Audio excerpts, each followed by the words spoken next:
doesn't make who you are, your academic levels. And this is, you see the frustration in the youth going to school. I don't know why we have 12 grades anymore. I think that's just so ridiculous. And you're seeing the kids leaving early, and I don't blame them. I mean, it's boring. These guys are way out down the road from there. And we're building a bunch of academic nothings. You know, there's, you got to breed common sense and joy and love and all kinds of, we're breeding the wrong things. OBE, OBE, is a beautiful feeling. Oh, if you know, many years ago, OBEs were really kind of voodoo. I remember I was giving a lecture one time up the road, and a lady come in, and just before I started to speak, she said, "You're the speaker?" And I said, "Yes." And she said, "Can I talk to you?"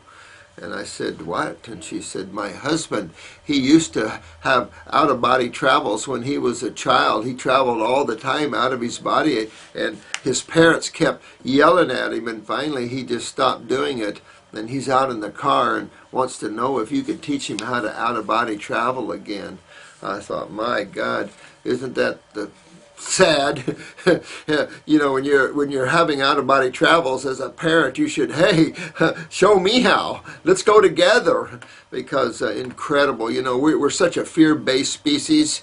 We can't even look outside our doors without having fear. I find it amazing, and yet that doesn't warrant it, because we're not a part of this world except physically. You're not from this world. You're not from this place. This is just a movie or a dream or a drama that you're participating in. You know, it's not who you are.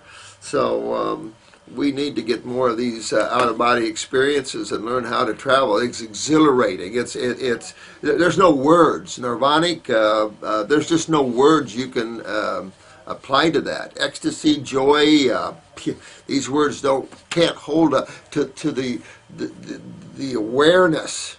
I don't want to say the feelings, but the awareness and the extreme. The closer to the Godhead you get, oh my God, it's a can't even, there's no words. There are no physical words that you could describe. But you must remember to call your spirit back. Well, I'm my own spirit, so how do I call myself back? In other words, your knowledge, you got to be that which is. So you pull yourself wherever you want to go. It's time to come back to the body, you go back to your body. You can do anything like that you want.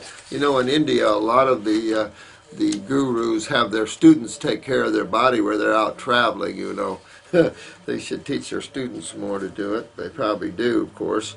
I've read about a guy who experienced heavy with OBE. It was speculated after his death that he had gone too far. Yeah, this is the problem.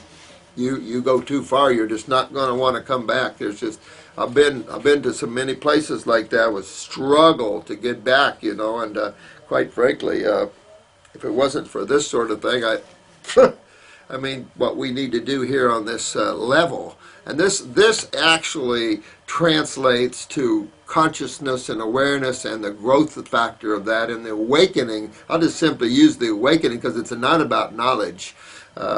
You're already that which is. You're already a part of all things. You don't need to have knowledge to understand that, because you already are that. It's kind of like this talking about the part of your spirit being out there. You are your spirit. You cannot separate yourself from your soul or your spirit. You are spirit. You are soul. And that separation will keep you separated. So you have to merge that MXIPTIX, merge with yourself. After his death, yeah, I've experienced OB several times. Each time it was not self-induced. It was truly wonderful, but it is a call from beyond. Yep. It was Hurricane Katrina. Wow. Amazing story there, guy. You know what? I just, there's nothing like it. I mean, we just have to break this old ostrich syndrome. You know, head up in the sand. Macarbonapha, dear one. Oh. One of the top herbs in the Ayurvedic medicine tradition. Yeah, I just not had any experience with this. I don't even know how you pronounce it properly, so I'm not even going to go there. But all these plants are incredible. It's a pale brown to blackish brown pitch or tar that exudes, oh yeah, exudes from layers of rocks in several mountain regions. So it's not an herb. It's a tar product, or it's herbs that have compressed like oil. I mean, through the years, especially the Himalaya, can be considered the #1 tool in right medicine. It is an adaptogen and loaded with trace minerals and vitamins. But if it's a goo, how do you do? No, I mean, all that stuff can be good. I'm more medicinal, more herbal, more living plant type things as opposed to the goo. But, you know, I've had this. I mean, I used to have Ayurvedic herbs in my health food stores, and I used to play with this years ago. But I'm just not into that here in America. In India, I'd definitely be into that. I really would like to put some herbal formulas together in every country based upon the herbs of each country. I really wanted to take that apart and do that, but that's for you guys to do. A little piggy. That is such a cute little pig. It's not even believable. Speaking of GMOs, everyone on this site, make sure you do not buy produce with the sticker that starts with a 3. It's GMO fruit or veggies. Wow, interesting. I didn't know that. That's interesting. This is a Vegan Princess 01. So anything with a sticker that starts with 3, it's a GMO fruit. God, how do you stop the insane? I guess you can't. You have to let the Supreme Being step in and stop the same. Let's see what that is. Girl gone vegan. Girl gone vegan. You don't want me to talk to you this morning, do you? Brenda was telling me some of the things that you're dealing with. Yes, I do have the whole picture, by the way, Kelly. I do know exactly. I'm not disjointed in that. You're just trying to disjoint your problems. And you just have to keep riding the ride and detox your body and move those limbs. No one said it was easy. But if you're trying to create all these individual things and you don't think we have our eyes on it, then you're mistaken.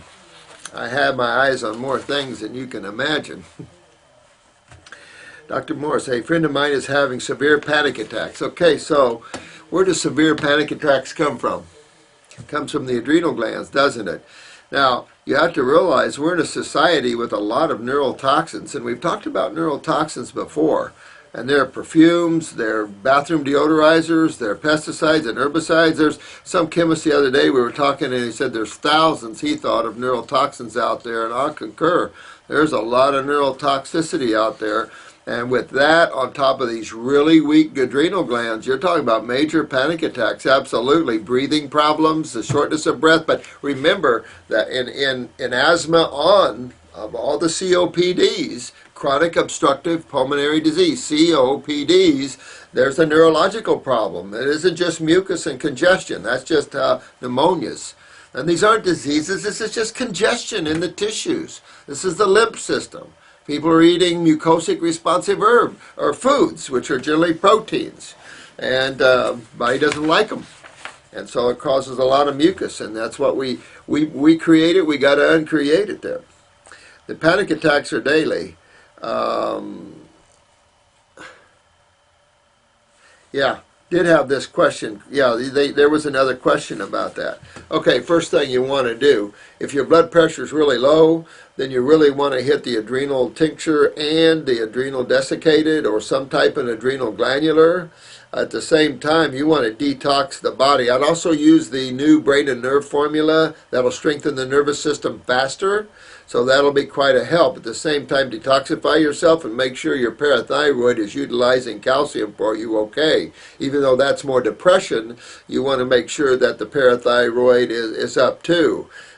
This is the endocrine glands, and they control moods and everything else, and the adrenals, particularly the panic attacks. Could have neurotoxicity definitely involved in there. So you got to detoxify. Take a look at her house. She could be living in neurotoxicity. A good example, Amish were burning kerosene lanterns, very neurotoxic. You have to be careful about in your home and where you're working and everything else in relationship to neurotoxicity. And I don't know if there's a neurotoxicity meter. You know, you can't even find these toxic chemical tests in hospitals. You can't, they have no idea about toxicity of chemicals. They don't have any way of checking them. And I mean, these are where we should be putting our attention, as building machines to determine these things, so we can go into a house and pick those up. Does anyone know why every time I do a grape, lemon, orange fast, my blood pressure creeps up? You know what? I don't know. You know, unless you're holding water and you're not filtering properly through the kidneys and you're holding more water, you're too acidic and dehydrated, and therefore you're holding more water, that could creep it up maybe. Wouldn't be from the actual fruits and lemons and oranges and stuff. Matter of fact, this should be our friend's 210th or 9th or 10th day of juice fast. 209 or 10 days on a juice fast. I was telling people yesterday about that. What an incredible journey this individual's on. Just love the holy heck out of it. Man. So I don't know why. Morse, herbs, lymph, bladder, yep, all those things. Now that adrenal formula has licorice in it, and that could creep your blood pressure up a little bit. Just remember that. Licorice has a way of elevating blood pressure, but that's why we use it. Because in reality, most people have low blood pressure. High blood pressure is low blood pressure. Once you fix why they high blood pressure, which is why, kidneys and adrenals, right? And once you fix that, then you're going to go down to your genetics. And when you go down to your genetics, most people are running low blood pressures because they're running low adrenal gland function. And so you're going to see that, especially this top number. You'll bottom out unless your kidneys are real weak and you start going below 60 on the bottom. The weaker the kidneys, the lower the diastolic can get. You can get into the low 50s and stuff. It just shows me weak kidneys. When you get really inflamed kidneys and you start breaking down the kidneys, you're going to see the diastolic go way up. But the systolic is controlled by the adrenal glands, and that's that'd be the one you're going to see go low. But that's a neurological event, and that's something we can see there. Now, this is Express Tax Biz. Hey, guys. I find it funny you're in the tax business. I just have to laugh. I love you guys. Dr. Morse, lastly, I would like to say that it seems like you're putting the pedal to the metal and have decided to go out guns a-blazing. Woohoo, yeah, heck, why not? I mean, at my age, who cares? You know, I mean, I don't think living to 90 on this planet is real exciting. You know, I mean, being on the planet is not overly exciting. If you notice, for me, every time there's a positive, there's a negative. I have those budding forces, but that's the nature of duality, you know. One's right beside the other, you know, and they like that. They like that.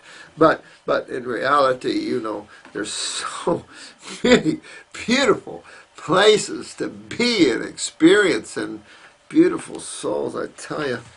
But yeah, I do. I think that some of us have to do this. We have to go out a-blazing because we have to make a change at this drama. The drama has to end, you know.